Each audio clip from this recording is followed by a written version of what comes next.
The Secret Garden, Chapter 11. The Nest of Missel Thrush. Dickon, the young boy of the moor, has brought Mary some gardening tools, and has followed Mary into the garden. Let's see how they get on in this next chapter of The Secret Garden. For 2 or 3 minutes he stood looking around him, while Mary watched him, and then he began to walk about softly, even more lightly than Mary had walked the first time she had found herself inside the 4 walls. His eyes seemed to be taking in everything: the grey trees with the grey creepers climbing over them and hanging from their branches, the tangle on the walls and among the grass, the evergreen alcoves with the stone seats and tall flower urns standing in them. "I never thought I'd see this place," he said at last, in a whisper. "Did you know about it?" asked Mary. She had spoken aloud, and he had made a sign to her. "We must talk low," he said, "or someone'll hear us and wonder what's to do in here." "Oh, I forgot," said Mary, feeling frightened and putting her hand quickly against her mouth. "Did you know about the garden?" she asked again when she had recovered herself. Dickon nodded. "Martha told me there was no one ever went inside," he answered. "Us used to wonder what it was like." He stopped and looked around at the lovely grey tangle about him, and his round eyes looked queerly happy. The nests as'll be here come springtime," he said. "It'd be the safest nesting place in England. No one never coming near, and tangles of trees and roses to build in. I wonder all the birds on the moor don't build here." Mistress Mary put her hand on his arm again without knowing it. "Will there be roses?" she whispered. "Can you tell? I thought perhaps they were all dead." No, not them. Not all of them," he answered. "Look here." He stepped over to the nearest tree, an old one with grey lichen all over its bark, but upholding a curtain of tangled sprays and branches. He took a thick knife out of his pocket and opened one of its blades. "There's lots of dead wood as ought to be cut out," he said, "and there's a lot of old wood, but it made some new last year. This here's a new bit." And he touched a shoot which looked brownish green instead of hard, dry grey. Mary touched it herself in an eager, reverent way. "That one," she said. "Is that one quite alive?" Dickon curved his wide, smiling mouth. "It's as wick as you or me," he said. And Mary remembered that Martha had told her that wick meant alive or lively. "I'm glad it's wick," she cried out in her whisper. "I want them all to be wick. Let us go round the garden and count how many wick ones there are." She quite panted with eagerness, and Dickon was as eager as she was. They went from tree to tree and from bush to bush. Dickon carried his knife in his hand and showed her the things which she thought wonderful. "They've run wild," he said, "but the strongest one has fair thrived on it. The delicatest one has died out, but the others has growed and spread till there's a wonder. See here." And he pulled down a thick grey dry-looking branch. "A body might think this was dead wood, but I don't believe it is, down to the root. I'll cut it low down and see." He knelt and with his knife cut the lifeless-looking branch through, not far above the earth. "There," he said exultantly. "I told thee so. There's green in that wood yet. Look at it." Mary was down on her knees before he spoke, gazing with all her might. When it looks a bit greenish and juicy like that, it's wick, he explained. When the inside is dry and breaks easy like this here piece I've cut off, it's done for. There's a big root here as all this live wood sprung out of, and if the old wood's cut off and it's dug around and took care of, there'll be... He stopped and lifted his face to look up at the climbing and hanging sprays above him. There'll be a fountain of roses here this summer. They went from bush to bush and from tree to tree.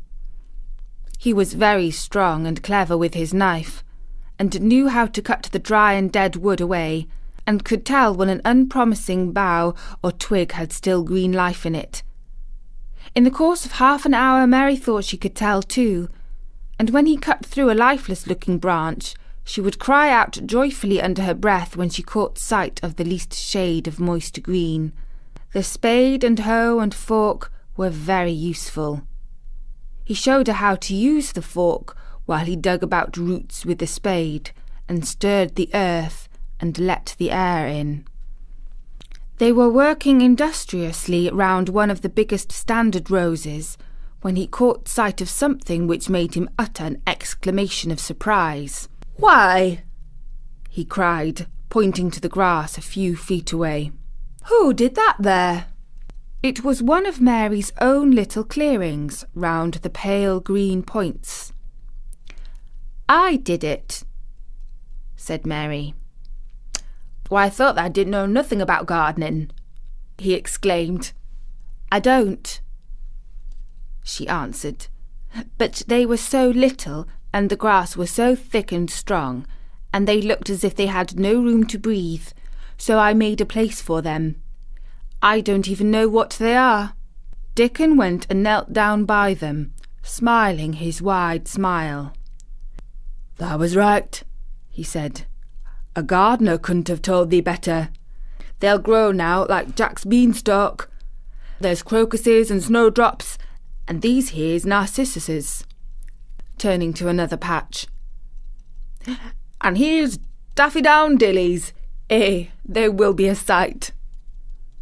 He ran from one clearing to another. "Thou's done a lot of work for such a little wench," he said, looking her over. "I'm growing fatter," said Mary, "and I'm growing stronger. I used always to be tired. When I dig, I'm not tired at all. I like to smell the earth when it's turned up."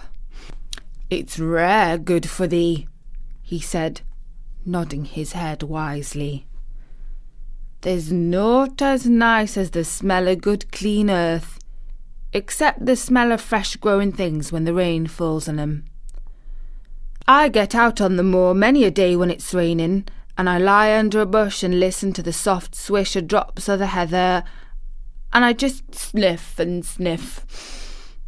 My nose end fair quivers like a rabbit's, Mother says." "Do you never catch cold?" inquired Mary, gazing at him wonderingly. She had never seen such a funny boy, or such a nice one. "Not me," he said, grinning. "I never catched cold since I was born. I wasn't brought up nesh enough. I've chased about the moor in all weathers, same as the rabbit does. Mother says I've sniffed up too much fresh air for 12 year to ever get to sniffing with cold. I'm as tough as a white thorn knobstick." He was working all the time he was talking, and Mary was following him and helping him with her fork or the trowel. "There's a lot of work to do here," he said once, looking about quite exultantly. "Will you come again and help me do it?" Mary begged. "I'm sure I can help too. I can dig and pull up weeds and do whatever you tell me." "Oh, do come, Dickon." "I'll come every day if thou wants me, rain or shine," he answered stoutly. "It's the best fun I ever had in my life, shutting here and waking up a garden." "If you will come," said Mary, "if you will help me to make it alive, I don't know what I'll do," she ended helplessly. "What could you do for a boy like that?" "I'll tell thee what thou'll do," said Dickon, with his happy grin. "They'll get fat and they'll get as hungry as a young fox, and they'll learn how to talk to the robin same as I do. We'll have a lot of fun." He began to walk about, looking up in the trees and at the walls and bushes with a thoughtful expression. "I wouldn't want to make it look like a gardener's garden, all clipped and spick and span, would you?" he said. "It's nicer like this, with things running wild and swinging and catching hold of each other." "Don't let us make it tidy," said Mary anxiously. "It wouldn't seem like a secret garden if it was tidy." Dickon stood rubbing his rusty red head with a rather puzzled look. "It's a secret garden, sure enough," he said, "but seems like one besides the robin must have been in it since it was shut up 10 years ago." "But the door was locked and the key was buried," said Mary. "No one could get in." "That's true," he answered. "It's a queer place. Seems to me as if there'd been a bit of pruning done here and there, later than 10 years ago." "But how could it have been done?" said Mary. He was examining a branch of a standard rose, and he shook his head. How could it?" he murmured. "With the door locked and the key buried."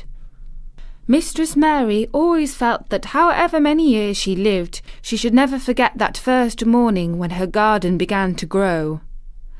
Of course, it did seem to begin to grow for her that morning. When Dickon began to clear places to plant seeds, she remembered what Basil had sung at her when he wanted to tease her. "Are there any flowers that look like bells?" she inquired. "Lilies of the valley does," he answered, digging away with a trowel. "And there's Canterbury bells and campanulas." "Let's plant some," said Mary. "There's lilies of the valley here already. I saw 'em. They'll have grown too close and we'll have to separate 'em, but there's plenty. The other ones take 2 years to bloom from the seed, but I can bring you some bits of plants from our cottage garden. What does thou want 'em?" Then Mary told him about Basil and his brothers and sisters in India, and of how she had hated them, and of their calling her Mistress Mary quite contrary. "They used to dance round and sing at me. They sang, 'Mistress Mary, quite contrary, how does your garden grow? With silver bells and cockle shells and marigolds all in a row.' I just remembered it, and it made me wonder if there were really flowers like silver bells." She frowned a little and gave her trowel a rather spiteful dig into the earth. "I wasn't as contrary as they were." But Dickon laughed. "Hey," he said. As he crumbled the rich black soil, she saw he was sniffing up the scent of it. "There doesn't seem to be no need for one to be contrary when there's flowers and such like, and such lots of friendly wild things running about and making homes for themselves, or building nests and singing and whistling, does there?" Mary, kneeling by him holding the seeds, looked at him and stopped frowning. "Dickon," she said, "you are as nice as Martha said you were. I like you, and you are the 5th person. I never thought I should like 5 people." Dickon sat up on his heels as Martha did when she was polishing the grate. He did look funny and delightful, Mary thought, with his round blue eyes and red cheeks and happy-looking turned-up nose. "Only 5 folks as I likes," he said. "Who is the other 4? "Your mother and Martha." Mary checked them off on her fingers. "And the robin and Ben Weatherstaff." Dickon laughed so that he was obliged to stifle the sound by putting his arm over his mouth. "I know thou thinks I'm a queer lad," he said, "but I think thou art the queerest little lass I ever saw." Then Mary did a strange thing. She leaned forward and asked him a question she had never dreamed of asking anyone before. and she tried to ask it in Yorkshire because that was his language, and in India a native was always pleased if you knew his speech. "Does thou like me?" she said. "Eh," he answered heartily, "that a does. I likes thee wonderful, and so does the robin, I do believe." "That's two then," said Mary. "That's two for me." And then they began to work harder than ever and more joyful. Mary was startled and sorry when she heard the big clock in the courtyard strike the hour of her midday dinner. I shall have to go," she said mournfully. "And you will have to go too, won't you?" Dickon grinned. "My dinner's as easy to carry about with me," he said. "Mother always lets me put a bit of something in my pocket." He picked up his coat from the grass and brought out of a pocket a lumpy little bundle tied up in a quite clean, coarse blue and white handkerchief. It held 2 thick pieces of bread with a slice of something laid between them. "It's often naught but bread," he said, "but I've got a fine slice of fat bacon with it today." Mary thought it looked like a queer dinner, but he seemed ready to enjoy it. "Run on and get thy victuals," he said. "I'll be done with mine first. I'll get some more work done before I start back home." He sat down with his back against the tree. "I'll call the robin up," he said, "and I'll give him the rind o' bacon to peck at. They likes a bit of fat wonderful." Mary could scarcely bear to leave him. Suddenly it seemed as if he might be a sort of wood fairy who might be gone when she came into the garden again. He seemed too good to be true.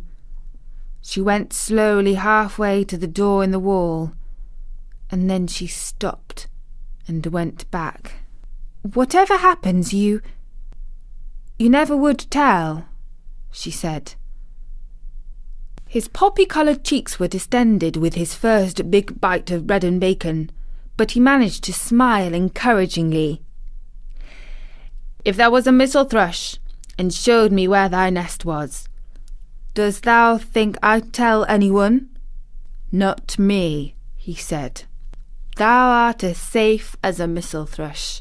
And she was quite sure she was. And that was the 11th chapter of The Secret Garden. In the next chapter, Mary returns to the manor. But Martha reveals news that Mr. Craven has requested to speak to Mary. Let's hope he will be kind to her when she meets him for the first time in the next chapter of The Secret Garden.